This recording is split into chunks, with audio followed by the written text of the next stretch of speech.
Hello and welcome to another pen video from me, Penultimate Dave.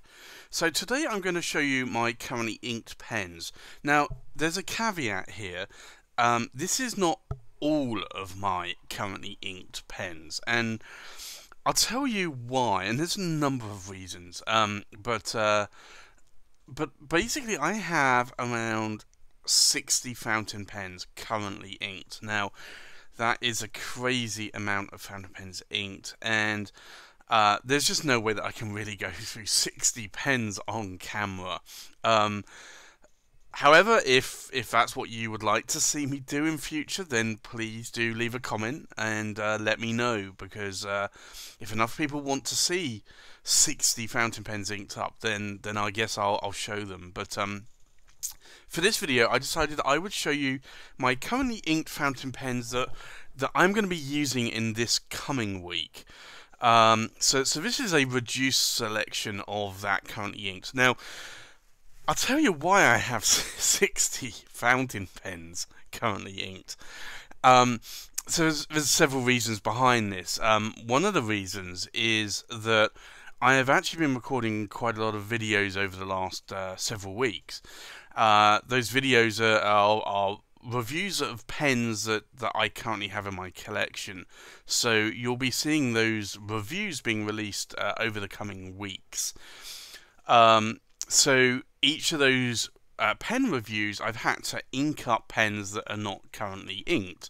So I now have a lot of pens that are inked up. Now I could have inked those pens up, done a quick writing sample with them on the review, and then cleaned them out. But I thought that I didn't want to dump the ink back into the bottles, and I didn't want to waste the ink. So I've left them inked up.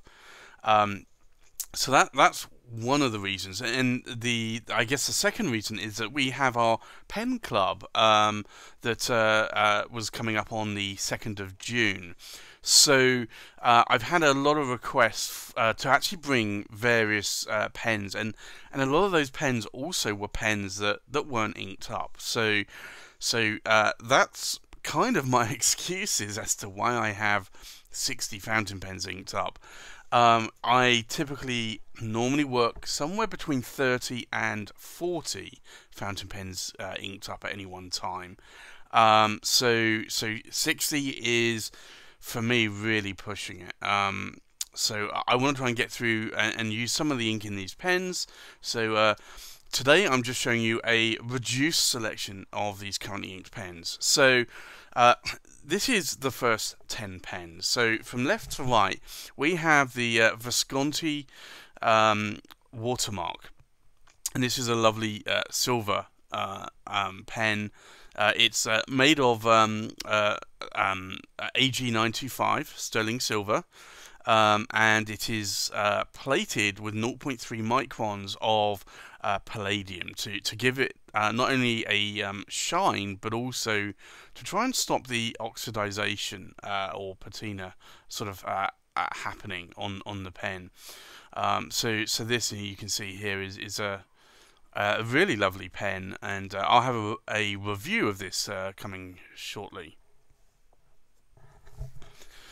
The second pen that I have here is the Visconti Medici Il Magnifico. Now, again, this is a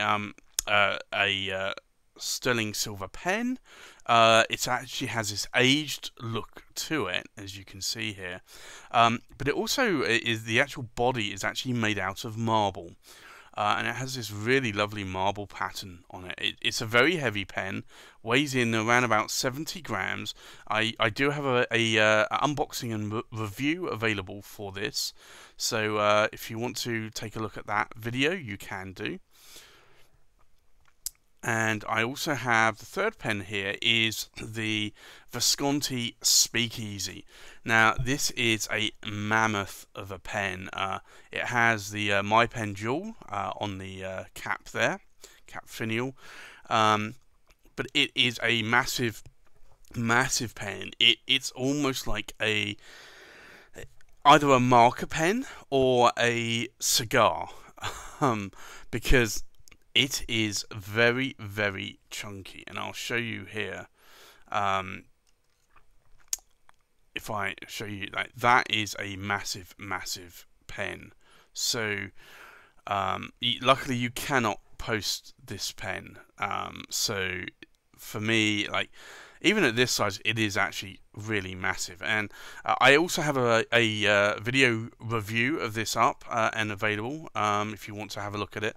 Now, the filling system, or the ink capacity, is that. Because it basically has around 6 milliliters capacity to store alcohol. So the ink capacity on this pen is not that large, and you do burn through it quite quickly. Put that pen back. So the fourth pen I have is the Visconti Opera Master, and this is the Crimson Tide. And this is a pen that I have always wanted, and this is the pen that took me around about a year to try and find one. There were a couple that were on sale, brand new, for about 2 to 3 times the original MSRP, which was absolutely crazy.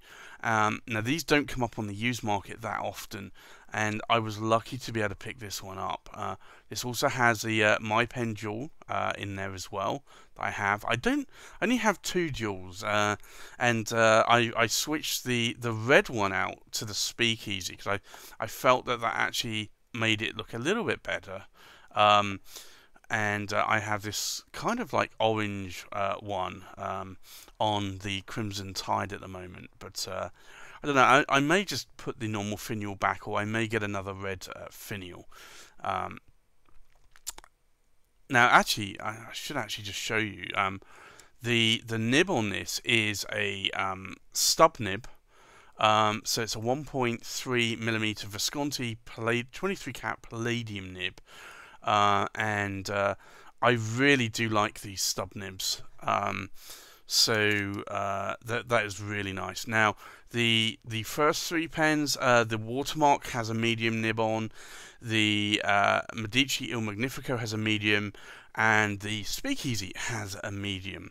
So I tend to gravitate more to mediums than anything. I do love stubs for when I'm writing letters. So these next couple do have stub nibs, and this is the Opera Master River Thames.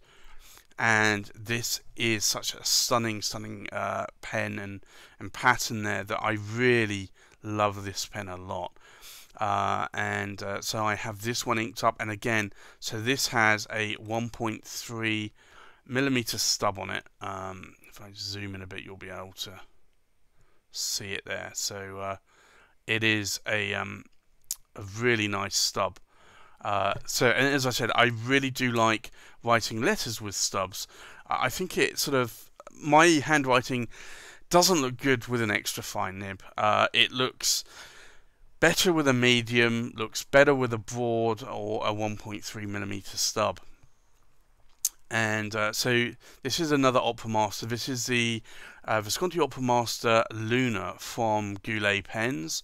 And this is a Goulet exclusive. The River Thames here, it was a Visconti Luxuries exclusive. The Crimson Tide's no longer available brand new, but that was a Goulet exclusive. And this is another Goulet exclusive, the Luna. And I never thought that I liked sparkle in a pen, but this really, really does it for me. And again, sort of on these Opera Masters more lately, I've been buying them whenever I can with 1.3 millimeter stubs. I have bought a couple of actually I think maybe 3 1.3 millimeter stub nibs on their own, so that I can swap them out on other pens that I have in my collection. And but I do love the 1.3 millimeter stubs.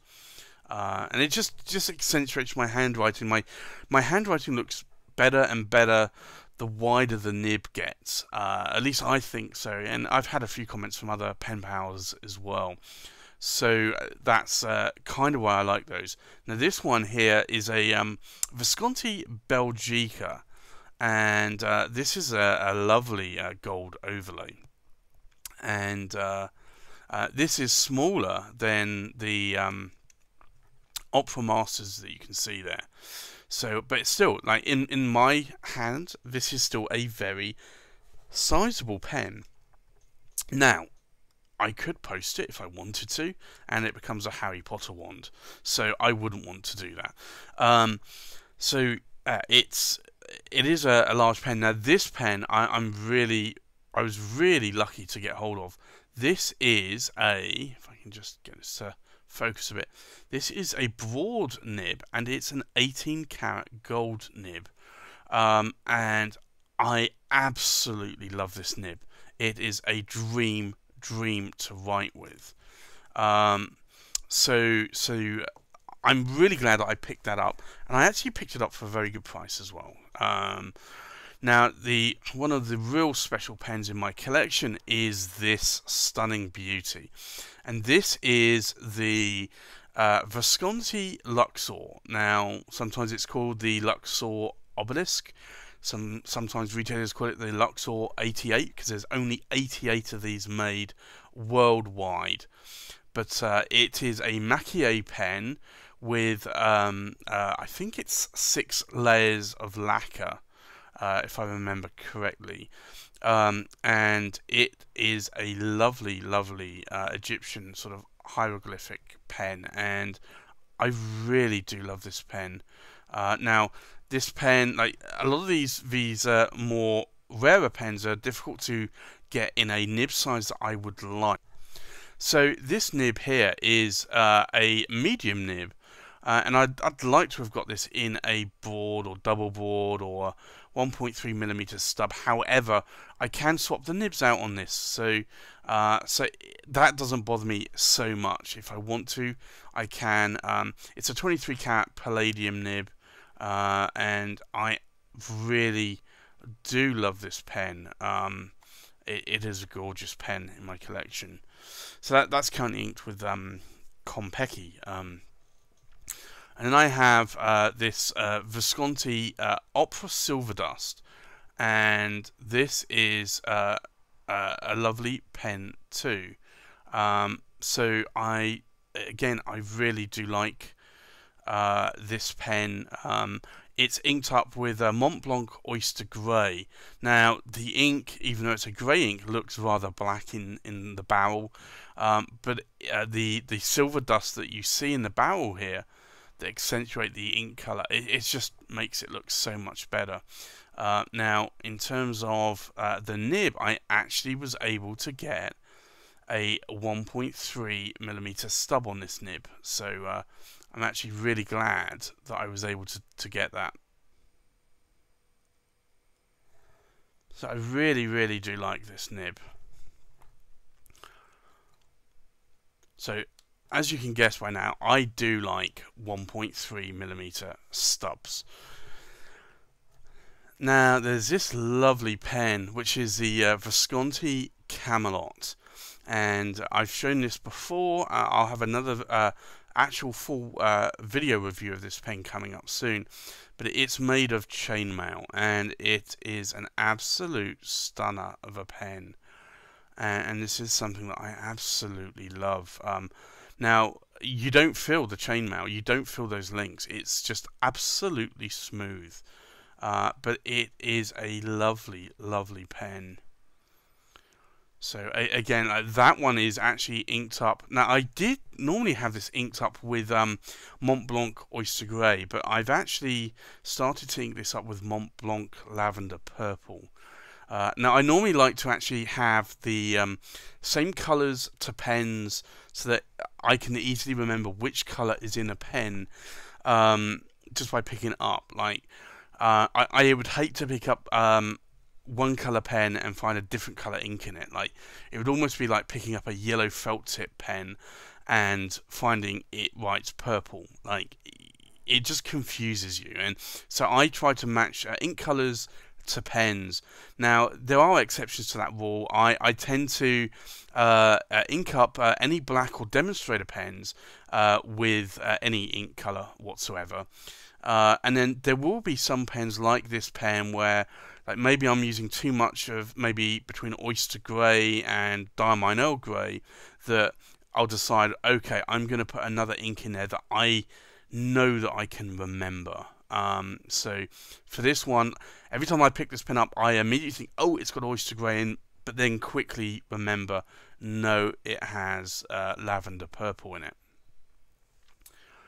So that's the first 10 pens. And let's have a look at the next 10. Okay, so left to right we have the Visconti Homo Sapiens London Fog. And this is a pen that I really do adore. It was my first Visconti.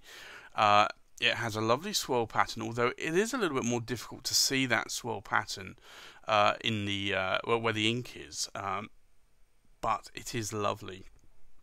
And so I have this inked up with Diamine Earl Grey at the moment. Now I bought this nib with a fine nib initially, but I've since replaced that with a 1.3mm stub nib, and you can see that is a lovely juicy nib there. So this is a pen that I really do like. I love the pattern there on the cap as well, and that chatoyance. So in terms of size, I find the Homo Sapiens about the right size. I don't normally post pens, but if I did, it becomes a bit of a wand. But I find this is not only in terms of size, in terms of width of the pen, in terms of the width of the diameter, I just find this a really comfortable pen. And it's not a lightweight pen, but it's fairly light in comparison to other pens I have in my collection. So I really do like the Homo Sapiens. I think Visconti hit home run here in terms of the size and the weight proportion on the Homo Sapiens pens. Now this one here is the Florentine Hills, and this one is inked up with Waterman Green at the moment. And you can see here, like this pen basically depicts the Florentine Hills, or the hills in Florence, and this is just a lovely green pen. So I always have this inked up with a green ink.